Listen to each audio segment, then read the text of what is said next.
من يهده الله فلا مضل له ومن يضلل فلا هادي له وأشهد أن لا إله إلا الله وأن محمدا رسول الله صلى الله عليه وسلم تسليما كثيرا أما بعد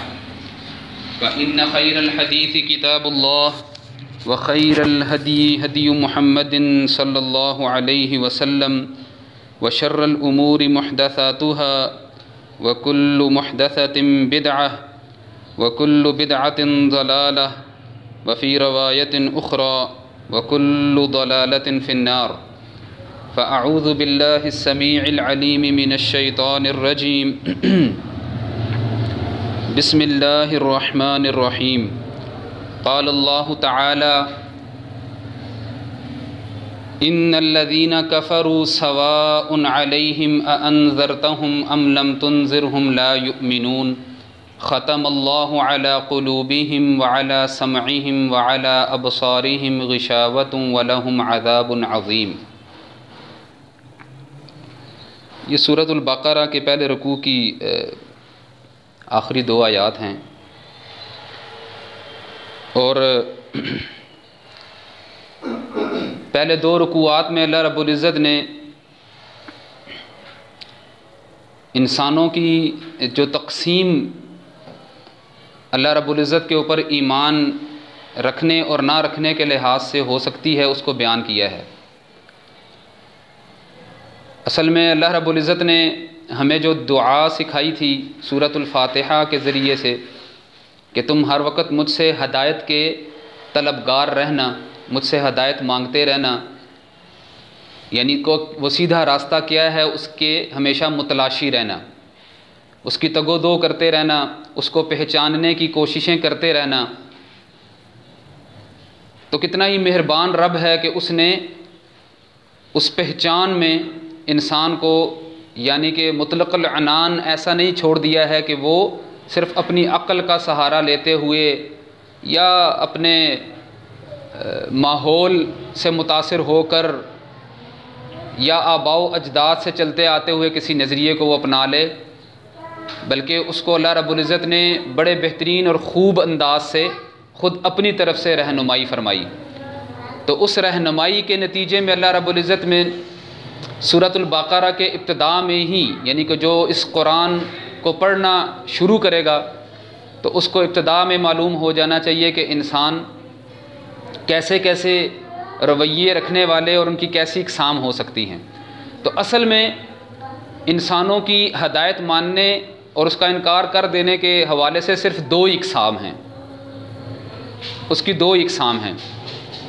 هو الذی خلقکم فمنکم کافر ومنکم مؤمن، بس سورہ تغابن کی آیت ہے غالباً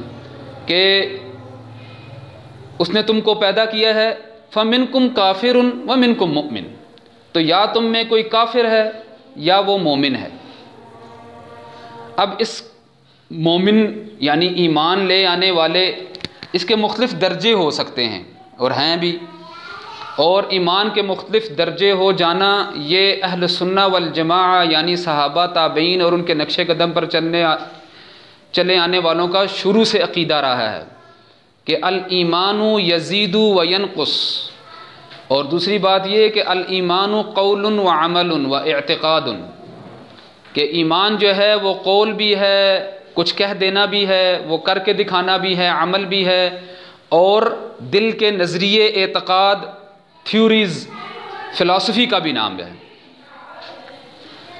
اور یہ ایمان کبھی گھٹ جاتا ہے اور کبھی بڑھ جاتا ہے، تو اس لیے ایمان کے جیسے مختلف درجے ہو سکتے ہیں اور ہیں بھی، ایسے ہی کفر کے بھی مختلف درجے ہیں۔ کفر کے ایک درجے کے اندر جو ہے وہ نفاق ہے، کفر کا جو ایک درجہ ہے وہ ہے انتہائی، جو یہاں پر ہم سورہ بقرہ کی ان دو آیات میں پڑھ آئے ہیں کہ وہ انتہائی درجہ ہے کفر کا، انتہائی درجہ۔ جیسے ایمان کا ایک انتہائی درجہ ہو سکتا ہے، اس کو کہتے ہیں ربط قلب،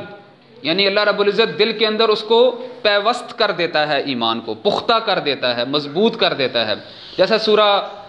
کہف کے اندر اللہ رب العزت نے اصحاب الکہف کے بارے میں فرمایا وَرَبَطْنَا عَلَىٰ قُلُوبِهِمْ إِذْ قَامُوا فَقَالُوا رَبُّنَا رَبُّ السَّمَاوَاتِ وَالْأَرْضِ۔ تو ربط قلب، دل کے اندر بات کا ٹھک جانا اور پیوست ہو جانا، یہ ایمان کا سب سے ٹاپ کا درجہ ہے۔ ایسے ہی کفر کا سب سے بڑا درجہ وہ ہے ختم اللہ علی قلوبہم وعلی سمعہم وعلی ابصارہم غشاوہ۔ جیسے وہاں دلوں کے اوپر ایمان ثبت ہو جانا ہے، یہاں دلوں کے اوپر ایمان کے مقابلے میں کفر کا ثبت ہو جانا ہے۔ ان کے بارے میں فرمایا کہ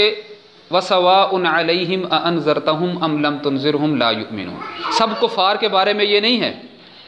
کہ کوئی بھی کافر ہے ان کے بارے میں یہ حکم ہے کہ آپ ان کو ڈرائیں نہ ڈرائیں، بس ان کو فرق نہیں پڑنے والا، ایسی بات نہیں ہے۔ بلکہ کفار کے وہ ٹاپ کے درجے کے لوگ جو انکار بھی کر چکے، جو آیات کے خلاف لڑ بھی چکے، جو لوگوں کو بھی روک چکے،